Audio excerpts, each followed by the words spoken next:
Have you ever said something in anger and later wondered, where did that even come from? Or maybe you've secretly judged someone for a behavior you later realized you do yourself. What if those moments aren't just slip-ups or random outbursts, but glimpses into a hidden part of you that you've been avoiding your entire life? This isn't just your temper. It's not just your bad habits. It's something much deeper, darker, and profoundly human. Carl Jung called it the shadow self.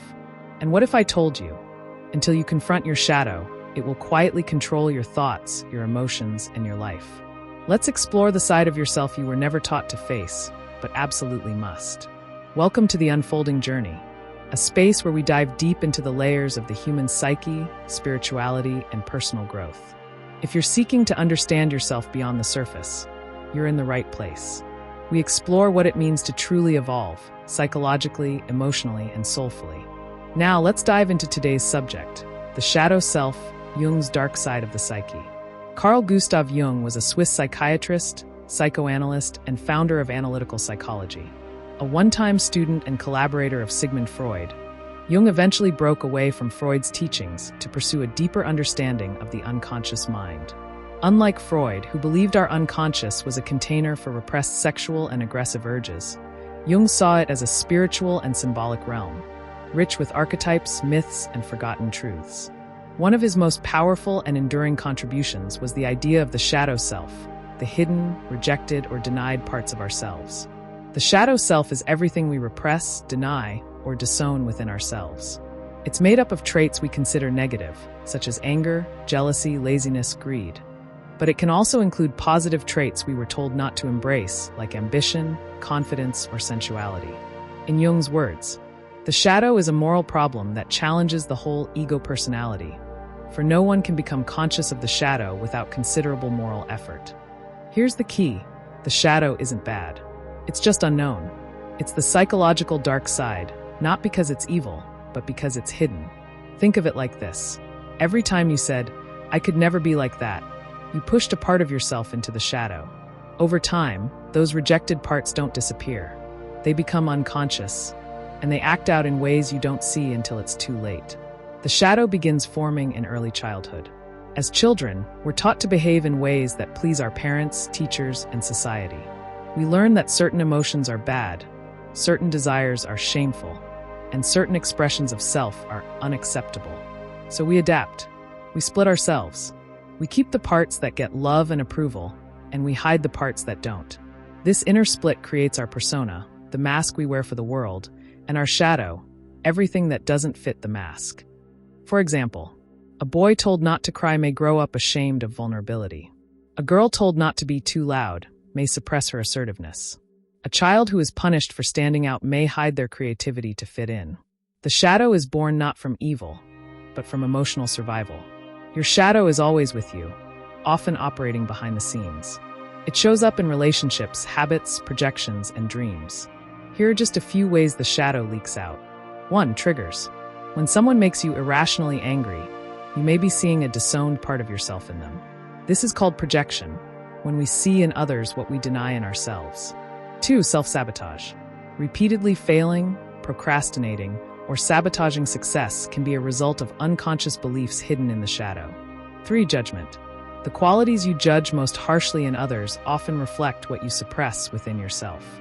4. Dreams. Jung believed the shadow often appears in dreams as figures who are threatening, dark, or unfamiliar, offering a chance for self-integration. Ignoring the shadow doesn't make it go away. It makes it more dangerous.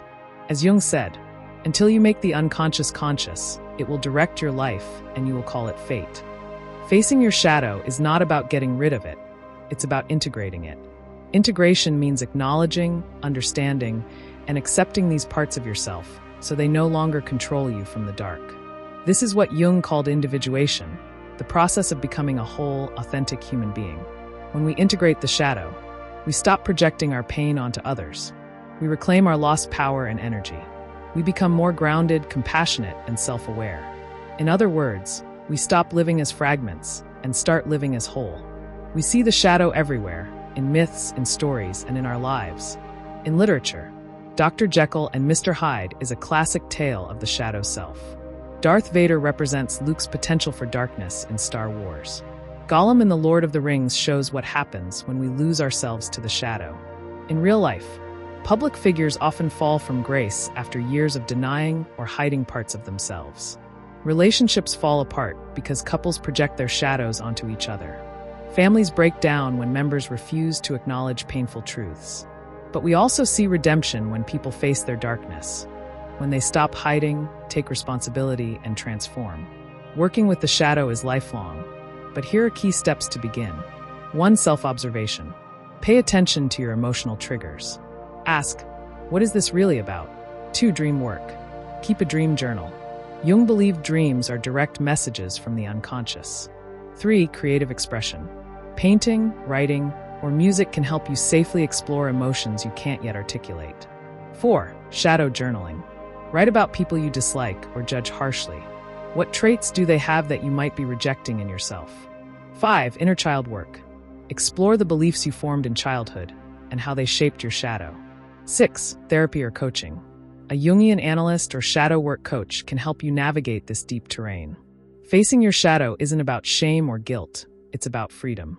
Your shadow holds not just your wounds, but also your gifts.